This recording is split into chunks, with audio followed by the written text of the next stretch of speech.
안녕하십니까? 전 올해 58살이 된 주부이고 동갑내기 남편과 슬아의 예쁜 딸 아이들을 기르고 있어요. 이젠 하나로 줄었지만 말이죠.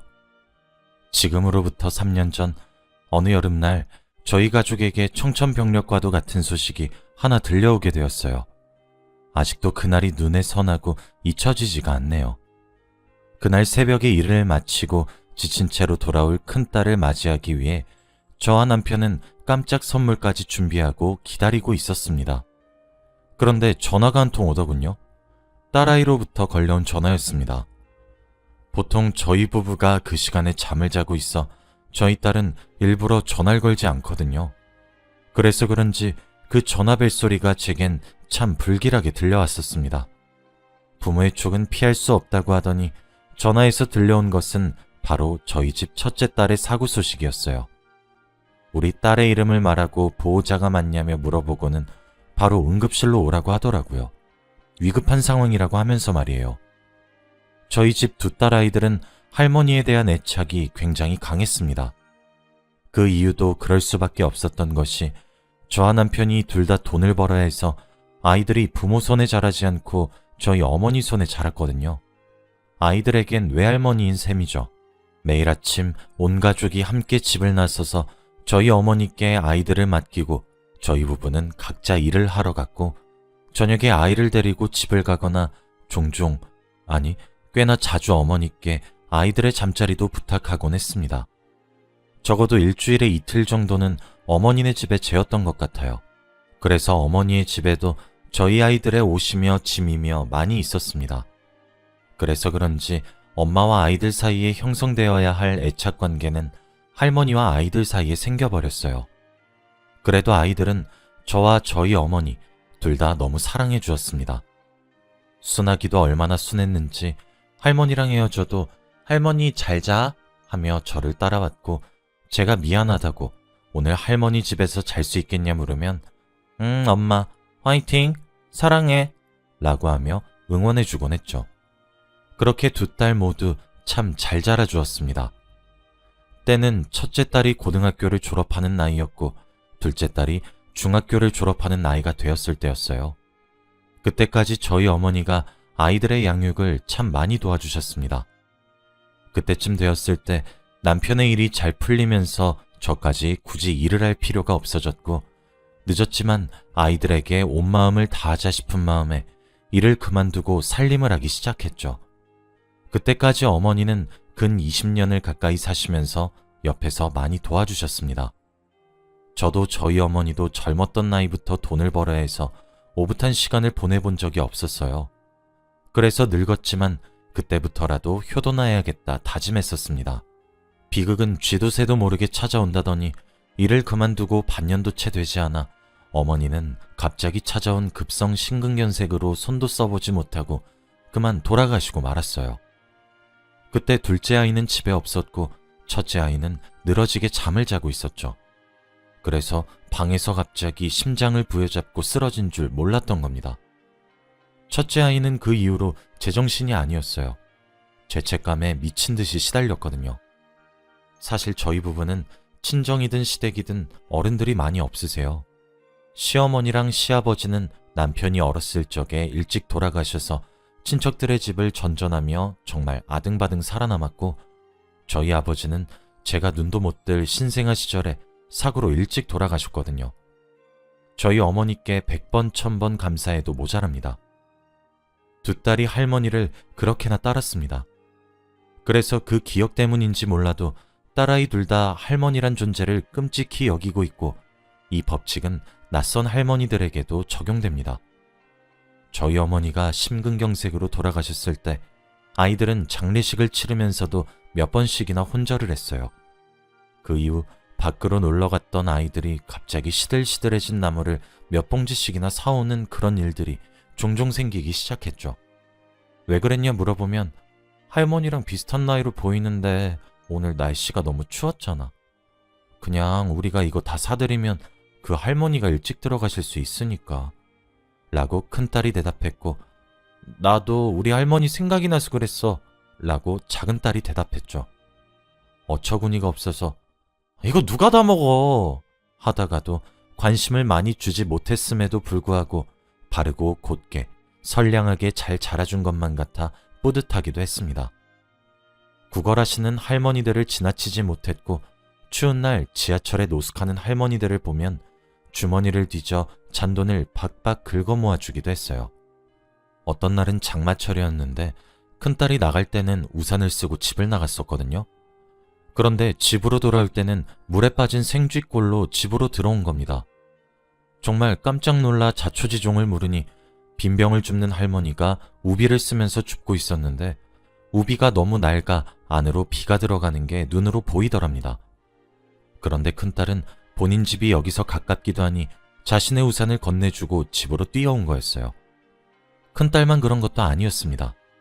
그때는 한겨울이었는데 둘째 딸이 기관지가 조금 약한 편이라 겨울이 되면 목감기를 달고 사는 아이예요.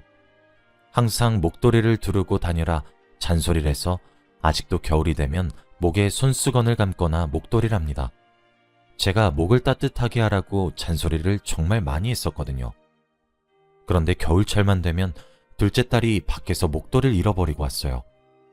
처음엔 정말 잃어버린 줄 알고 별말 없이 새로 사줬었는데 알고 보니 밖에서 추운 날씨에 덜덜 떨고 구걸하는 할머니들에게 둘러주고 왔다고 하더라고요. 그러면서 제게 말해요. 엄마도 알잖아. 사람이 목만 따뜻해도 체온이 오르는 거. 그렇게 덜덜 떨고 있는데 난 별로 안 추워서 그래서 준 거야 하더라고요. 두 딸은 그렇게 착하고 바르게 자랐습니다.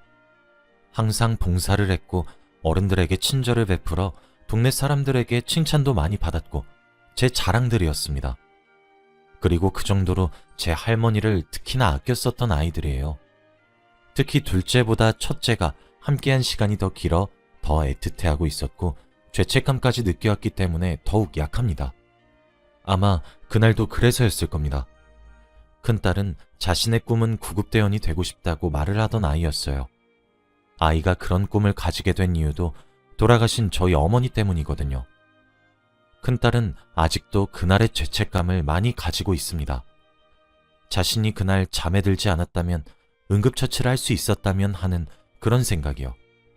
그래서 미래의 훌륭한 구급대원이 되어서 적어도 자신의 할머니처럼 죽음의 위기에 처한 사람들 중 몇 명이라도 살리겠다며 최대한 많은 사람들을 살리고 싶다는 포부를 가지고 있는 아이였어요. 그리고 또 하나의 꿈이 있었습니다. 20대가 되고 자신이 번 돈을 사용해 유럽으로 여행을 길게 갔다 오는 것이었죠. 그래서 큰딸은 패스트푸드점에서 야간으로 아르바이트를 하고 있었습니다. 저녁 7시 정도부터 새벽 3시 정도까지 일을 했어요. 그날도 다른 날들과 다를 바 없이 열심히 일을 했을 거예요. 그리고 퇴근을 하고 집으로 돌아오는 길이었을 겁니다. 저는 그날에 일어났었던 사고 당시의 영상을 보게 되었습니다. 영상 속에서는 어떤 할머니께서 폐지를 주우시고 계셨더군요. 제 딸들은 매사가 그랬어요. 그런 어르신들을 쉽게 지나치지 못하는 성정을 가지고 있었죠. 그래서 그런지 그날도 큰딸은 그 할머니를 보자마자 바로 뛰어가서 폐지가 담긴 수레의 앞부분을 자신이 끌고 뒷부분은 할머니가 밀고 그러더군요. 그렇게 언덕을 올라 골목길을 벗어나려던 그때 갑자기 어느 트럭이 한 대 갑작스레 나타났고 곧이어 끔찍한 사고가 일어나게 되었습니다. 큰딸의 몸은 정말 종이장처럼 휘익 날아올라 다시 땅속으로 처박혔어요. 할머니는 놀란 심장을 부여잡으며 제 딸에게 다가왔고 자동차 주인은 다급히 어디론가 연락을 하더라고요. 아마 119였던 것 같습니다. 그렇게 딸은 응급실로 실려왔지만 결국 뇌사 판정을 받게 되었어요. 침대 위에서 축 처진 채로 미동 하나 없이 누워있는 자식을 바라볼 수밖에 없었던 부모의 심정은 겪어보지 않은 사람이 아닌 이상 제대로 이해하지 못할 거라고 저는 장담합니다. 그 광경을 저는 차마 보지 못하겠더라고요. 제발 살아만 있어달라 그렇게 빌었는데 살아있지도 죽지도 않은 상태가 되어버렸잖아요. 솔직히 트럭 기사도 너무 미웠고 폐지 수레를 끄는 할머니도 미웠습니다. 할머니만 돕지 않았더라면, 트럭이 과속을 하지 않았더라면, 하물며 주위를 잘 살피기라도 했다면 상황은 달라졌을 테니까요. 왜 하필 우리 딸이냐 하고 원망도 했어요. 남들 돕는 것이 나쁘다는 건 아니지만 왜 자기 자신을 챙기지 않고 먼저 가려고 하는지, 부모 가슴에 대못은 왜 박는 건지 얼마나 한이 맺히던지. 하지만 할머니는 죄가 없잖아요. 제 딸이 돕고 싶어서 도왔던 거니까요. 결국 모든 화살이 트럭을 운전했던 기사님께 돌아갔습니다. 기사님은 죄송하다며 울면서 저희 가족에게 사죄를 하셨어요. 기사님과 합의하진 않았어요. 사고 조사 결과 트럭의 과속이 원인이었던 사실이 밝혀졌거든요. 늦은 시간이기도 했고 사람이 잘 다니지 않는다 치더라도 그렇게 운전을 험악하게 하는 사람은 없어져야 된다고 생각했거든요. 그리고 저희는 몰랐는데 딸아이는 할머니가 돌아가셨을 적에 할머니를 떠나보내며 장기기증 서약을 했더라고요. 저는 억장이 무너지는 줄 알았습니다. 딸아이가 뇌사 판정을 받은 것도 믿기지가 않았는데 엄마였던 저로서는 장기기증까지 동의할 수 없었습니다.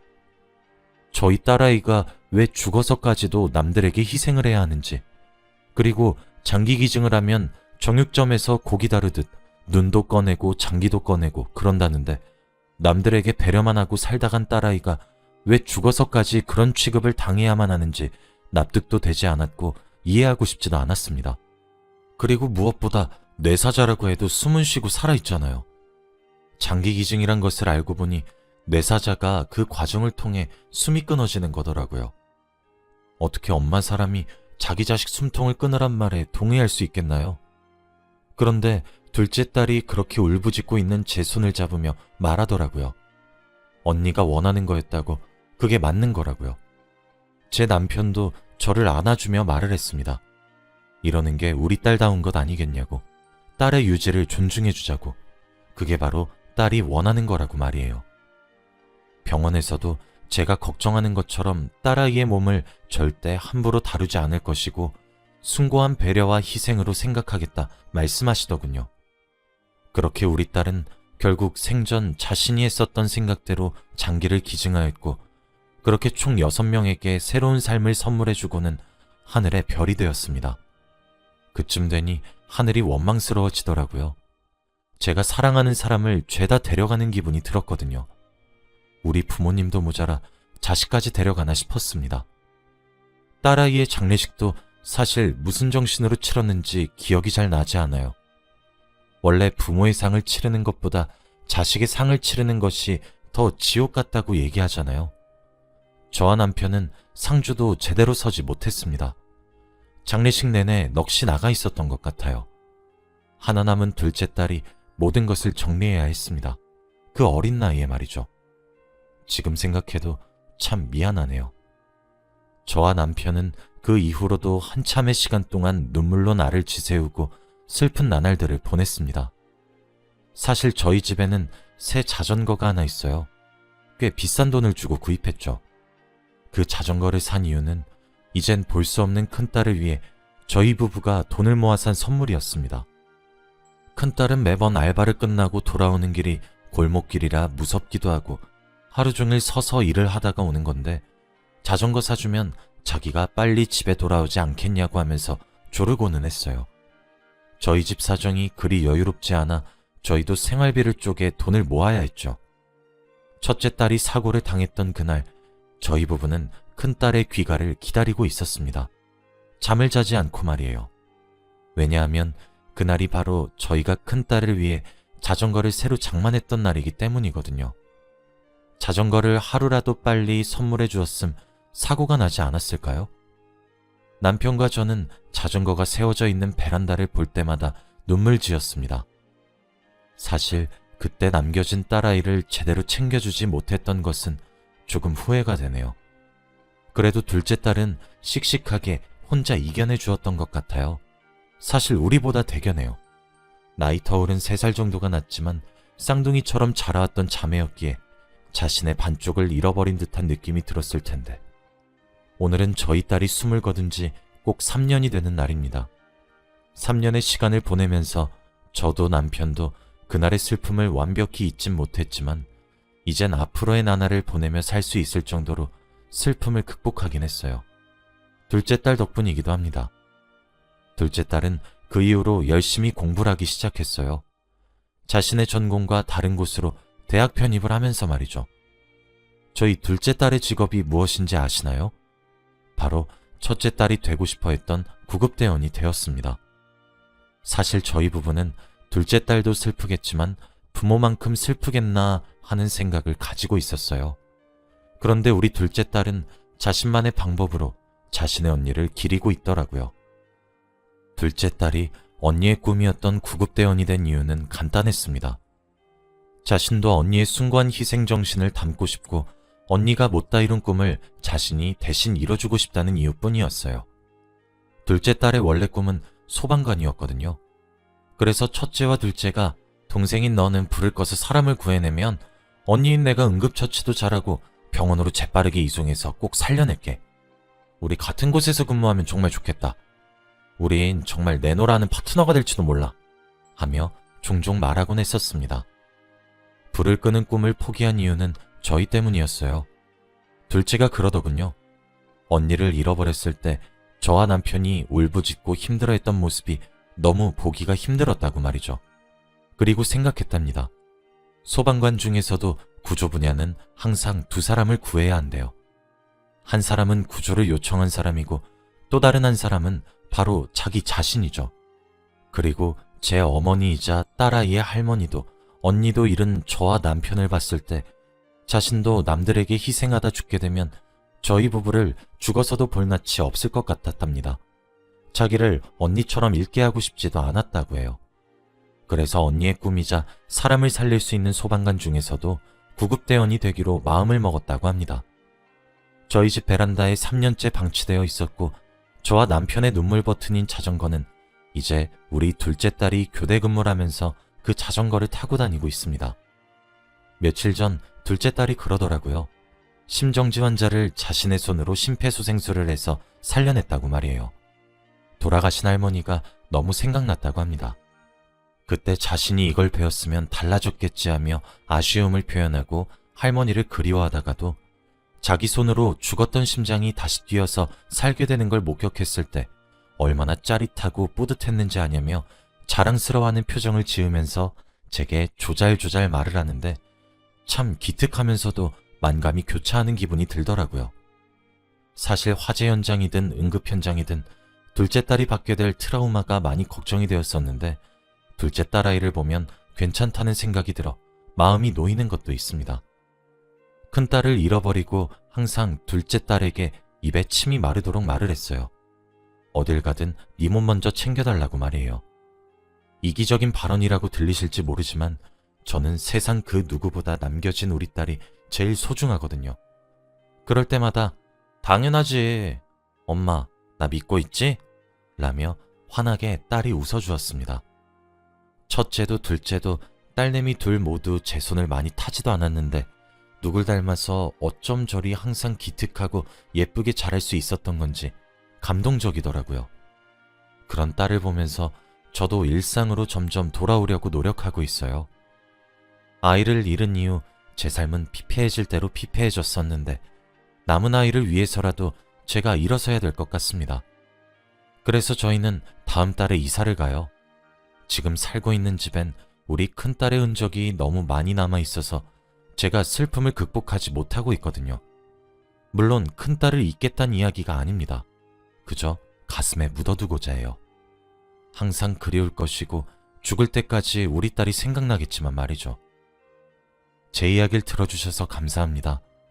익명으로 이렇게 넋두리라고 나니 가슴이 한결 가벼워지는 것 같아요. 오늘도 다들 행복한 하루 되시길 바래요.